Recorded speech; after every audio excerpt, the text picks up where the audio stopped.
Okay, this is John Raphael with Hidden Gems, and we're going to do Spritz cookies. Obviously, Spritz, meaning squirt or spritzen, is a German cookie. They usually make this for Christmas. And my girlfriend, Lucia, loves these cookies. I love these cookies. They're the easiest cookies to make, especially if you got a little spritzing gun. What is that thing called again? Cookie press. It's a cookie press. Let me show you. You can do this without the cookie press with a piping bag, but with the cookie press, oh my God, it's easy. Yep. We're making a recipe today because otherwise you're making, I think, something like 3 dozen. 3 dozen. 4 dozen. So 4 we're dozen. making 2 dozen. So we're making 2 dozen, but they are delicious for dunking, whatever. Okay. So So- real quick, so we have a stick of softened butter, and we're just putting the sugar in. And I'm gonna soften this up, and then I just add I do half an egg because it's half the recipe. I do a little bit of vanilla extract. I have salt. I have a little cinnamon, and I also put a little cardamom because that's kind of an interesting. And this is a cup and a quarter of sifted flour, all-purpose flour, with the salt and the cardamom and the cinnamon. I shift it all together. Okay, and then I will continue from there. Go ahead.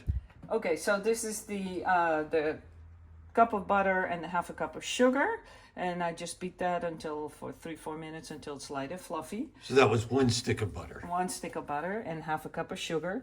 Now I'm going to put in the eggs, vanilla extract, cardamom, and salt.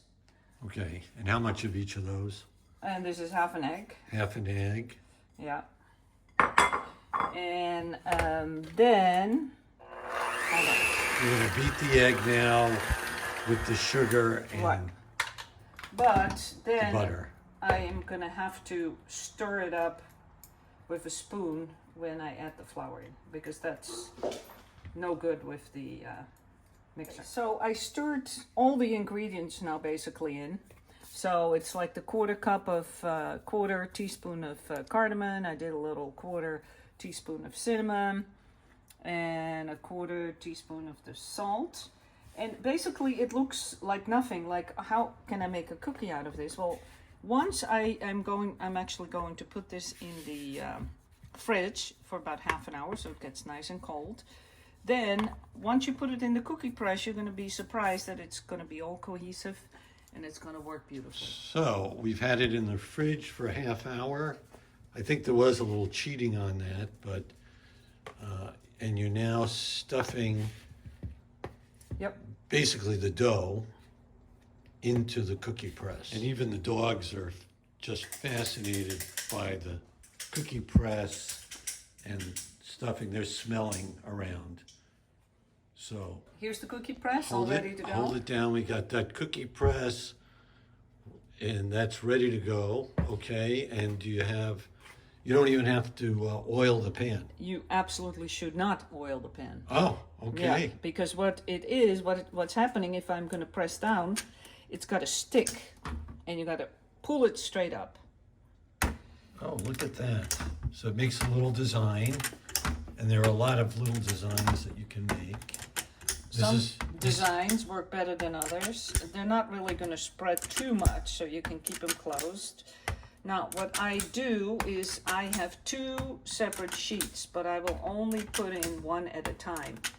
The reason why I have 2 going is, if you're making especially a lot, the cookie sheet has to be cold before you put this on.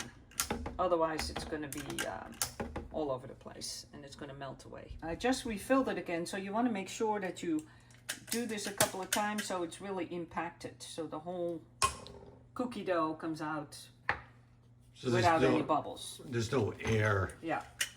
So you're okay. So you see now this shape is not as good. But I wanted to show you. something Okay. different. So now, it's no problem if you don't like this cookie. You're just going to do that again. Here we go. So, important thing to remember is I'm going to bake one sheet at a time. And I'm going to prep the other one. So, because when I pull the cookies out that are done, I now have to let the tray cool, the cookie sheet cool off before I can start putting dough on. Okay. So they don't have to be cold, they just can't be warm. They can be warm from the oven. Yeah.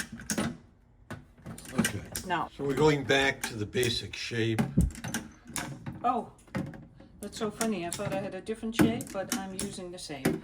Now, the thing is, they all taste delicious no matter what shape they are. So again, the big thing is you have to go press down and go straight up. And again, if it's not a perfect cookie, you just throw it back in there. And it's so easy. I love this thing. And then you're going to put these in the oven at 375. Yeah, and you basically, it goes so quick, you really have to stay in the kitchen for that. Okay, so you're filling up the second sheet here, but you like to do them separately because they can overcook very easily. Easy dough. And again, I like the recipes being forgiving. So if you'd like to put a little cardamom in this time, but you don't like cardamom, put something else in, or put the lemon in. I like lemon too. Put a little lemon zest in. And you had a little vanilla in there. Yep, here goes the first batch. 375, and like I said, I'm gonna put the time for 7 minutes. So I started with 7 minutes and then quickly realizing, yeah, maybe it does need the time that it does say about, which is 10 to 12 minutes. That's the recipe says 10 to 12 minutes. So I added another couple minutes, and I think, so as soon as you see the edges becoming brown, you have to pull them out because then it's gonna go quick.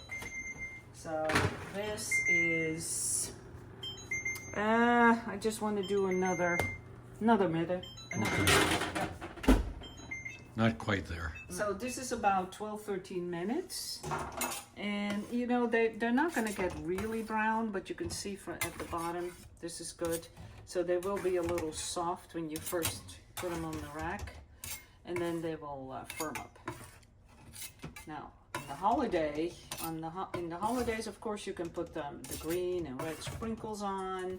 You can, you can do all the different Christmas shapes, but for just cookies that you want to put in your little cookie jar, I keep them plain.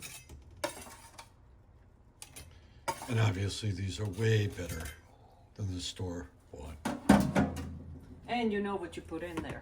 They're basically 4 or 5 ingredients in there. Second batch, the dogs are watching. And let's get the opinion of Riley. Riley she's okay.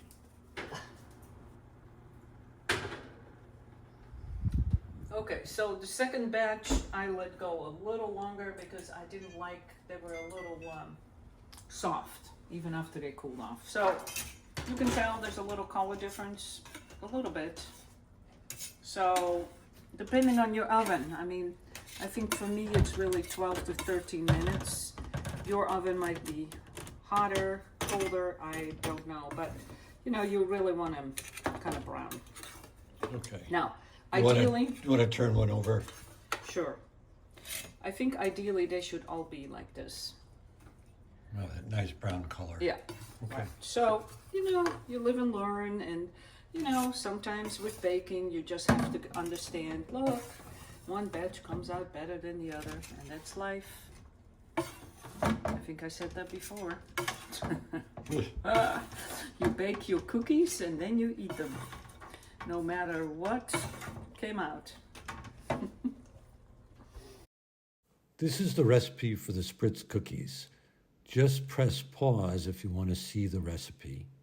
I just want to thank my wonderful girlfriend, Lucia, for her baking expertise. Baking your own cookies are always better than the store-bought ones. This has been Hidden Gems with John Raphael. Enjoy these cookies.